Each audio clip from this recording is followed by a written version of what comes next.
শিক্ষা আমাদের অধিকার, কলেজ আমাদের, এই দাবি নিয়ে এই বার্তা দিয়ে শুক্রবার সন্ধ্যায় হবিপুর ব্লকের আইহো এলাকায় গণস্বাক্ষর শুরু করলেন হবিপুর যুব সমাজ, ছাত্রছাত্রী এবং সাধারণ মানুষ। এ বিষয়ে গণস্বাক্ষর করতে আসা ছাত্ররা জানান, হবিপুর ব্লকে নেই কোনো ডিগ্রি কলেজ, যার ফলে হবিপুর ব্লকের সকল ছাত্রছাত্রীদের যেতে হয় মালদা নয়তো পাকুয়াহাট ডিগ্রি কলেজে। তাই গণস্বাক্ষরের মাধ্যমে সরকারের কাছে আবেদন জানাতে উদ্যোগী হয়েছেন হবিপুর ব্লকের ছাত্রছাত্রীরা, যুব সমাজ।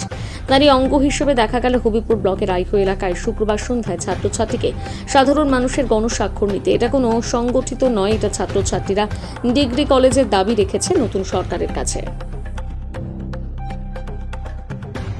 এই উদ্যোগ আজকে আমাদের এই উদ্যোগটার কারণ হলো, আমাদের হরিপুর ব্লকে অনেক ছাত্রছাত্রী আছে যারা উচ্চ শিক্ষায় শিক্ষিত হতে পারছে না। সবচেয়ে বড় কারণ হলো যে আর্থিক অভাব।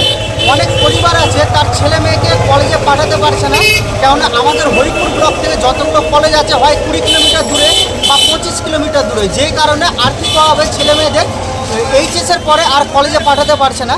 তাছাড়া আমাদের হরিপুর ব্লকের অনেক দিনের একটাই দাবি যে আমাদের এই ব্লকে একটি ডিগ্রি কলেজ করা হোক। কার কাছে দাবি?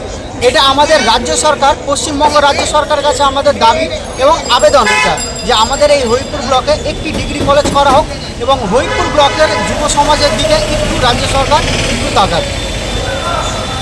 কি করাচ্ছ আজকে কি করাচ্ছ? আজকে আমাদের যেই কর্মসূচি চলছে, এইটা আমাদের গণস্বাক্ষর কর্মসূচি।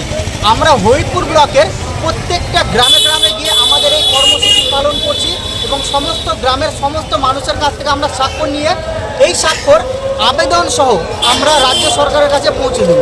তোমার নাম? আমার নাম শুভজিৎ চৌধুরী। আমি নান্টু দাস।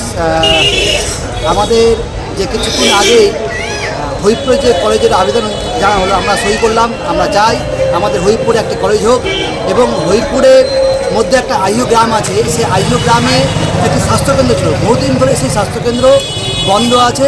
সেই স্বাস্থ্যকেন্দ্র যেন পুনরায় চালু হয়, তার জন্য আমাদের মুখ্যমন্ত্রী শুভেন্দু অধিকারী মহাশয়কে আবেদন জানাচ্ছি যে আমাদের এই স্বাস্থ্যকেন্দ্রটা অবশ্যই তাড়াতাড়ি যেন চালু হয় এবং আমাদের যে কলেজ, হরিপুরের যে কলেজ, সেই কলেজ যেন খুব তাড়াতাড়ি আমাদের যে ইয়ং জেনারেশন আছে, সেই ইয়ং জেনারেশন যেতে হয় পাকুয়া কলেজে যেতে হয়, মালদা টাউনে যেতে হয়, সেইখানে যদি না যেতে হয় আমাদের হরিপুরে অবশ্যই কলেজ চলে। নমস্কার। নাম হচ্ছে নান্টু দাস। মালদা জেলার মধ্যে হবিপুর যে ব্লকটা, অর্থাৎ আবার হবিপুর বিধানসভা, হবিপুর ব্লকটা বিশাল বড় এলাকা, প্রায় 1 লক্ষেরও বেশি মানুষ, 2 লক্ষেরও বেশি মানুষ এই ব্লকে বসবাস করে, যেখানে এসটি অধ্যুষিত এলাকা। এখানকার সব গরিব ছাত্রছাত্রী যাদের বাবা লেবারের কাজ করে, পরিযায়ী শ্রমিকের কাজ করে, তারা নিজেদের অর্থ খরচা করে, বাড়ির অর্থ খরচা করে যাচ্ছে, অনেক দূরে পড়াশোনা করতে যাচ্ছে, প্রায় 40 কিলোমিটার 50 কিলোমিটার দূরে যাচ্ছে কলেজে পড়াশোনা করার জন্য। তো হবিপুরবাসীর কাছে এটা গর্বের বিষয় হবে যদি হবিপুরের মধ্যে যদি কোনো কলেজ, স্নাতক কলেজ, যদি আমরা সরকারের পক্ষ থেকে আবেদন জানাবো হবিপুর ব্লকে যাতে একটা সরকারি কলেজ হয়।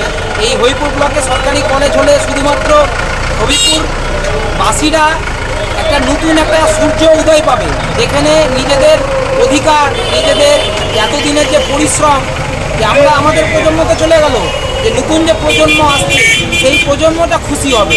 আমরা সরকারের কাছেও আবেদন জানাবো যাতে হবিপুর ব্লক এতদিন পিছিয়ে ছিল, হবিপুর ব্লকে অন্তত একটা কলেজ যাতে হয়, স্নাতক কলেজ, এটাই সরকারের কাছে আবেদন জানাবো।